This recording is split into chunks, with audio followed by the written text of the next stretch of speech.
Lofi Poli Sci, how we doing out there? Dr. P right here in Low Fidelity Studios, New Orleans. Right in with you, what you got going on, people, YouTube, Instagram, we everywhere, right in. We want to hear your words. All right, down to business. It's that Monday morning, got my wild cherry Diet Pepsi, and oh yeah, got my blackjack gum. And I got that feeling, that familiar feeling. It's time for that Lo-Fi Global News, that's right. And starting off with some U.S. media news today. Go figure, we talk about the U.S. first most.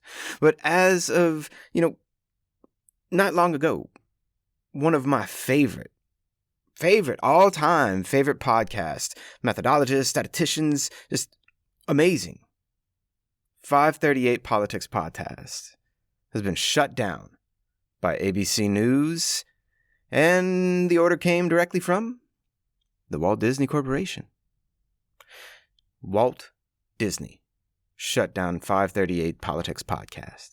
That's right, the mouse has something against poli-sci nerds. You know it. The mouse doesn't like quantitative analysis out there. The country doesn't like people talking about models. Because why?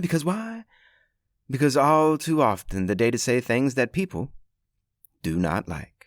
People rather talk about what they think instead of talking about what is. People rather say that they are right instead of looking at data that does not support their predictions, their predispositions. Politicians don't like testing hypotheses. And us? Well, that's just what we do. So silence us all if you wish. But you can't silence us all. You can't stop the signal. We are the signal. Now, in other exciting news around the world, because that one's starting off a little depressing for us, right?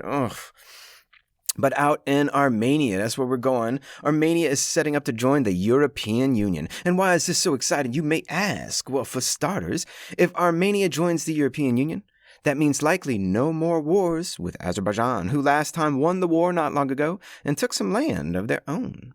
And number two, it brings the European Union a bit closer to Russia in a very different part of the world. And if you didn't know, Russia doesn't like being touched by the West.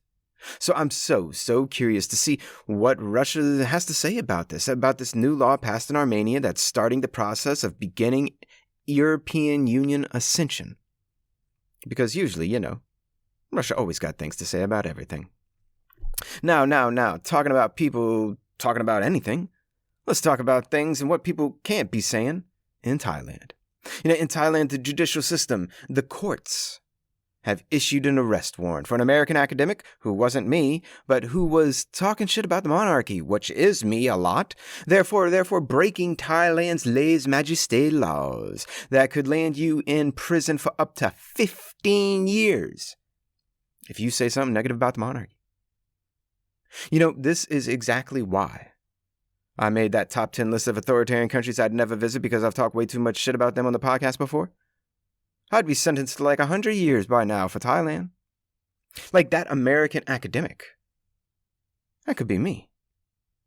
Oh, but hell no, We'll keep an eye on this one for sure and let you know what happens next. Now moving forward, because we never move on from anything. To art and politics we go. Banksy. Heard of him? Famous graffiti artist. Their work's worth millions most of the time. Well, this is the story. It's from the BBC. Banksy had been popping up in a few different places around people's homes and businesses and whatnot in the UK. Well, everyone loves Banksy. But what if Banksy graffitied your house or your business? Would you love it or would you hate it? I mean, think about it. How much do you love art? Enough to have it done to your own place and keep it? Or how do you handle it if you do love it? What if someone wants to come and steal it? What if people want to protest it and paint over it? I mean, really, how much do you love art and politics and graffiti? Write in, people. Write in. And a last piece of news to send you on your way for the day. To North Korea we go. And here we're going into the realm of sports and politics. Oh, so many of my people out there going sports and politics these days. Well, why not us, huh? The Pyongyang Marathon has come and gone to North Korea. And would you run a 26.2 mile marathon in North Korea that goes in Pyongyang, out of Pyongyang, and then comes back into a stadium filled with over 500,000 screaming fans. Oh, no, I would not. If, and this is a very big if I even wanted to go and run this marathon out there, I doubt they would let me in. And even if they did let me in, they most certainly would not let me go. I mean, I'd probably get to mile 1 and then black bag special me and gone forever. So damn, I guess I'll never run a marathon in North Korea. However, will I recover from this downfall? Oh, and in case you're wondering, North Korea media reported that a North Korean won the Pyongyang Marathon in North Korea. Think about that. Catch us on Instagram and YouTube to write into the show, people. And don't forget to eat your cereal with a fork and do your homework in the dark. Love you, Lo-Fi. And this, just a snap of what's going on in the world today.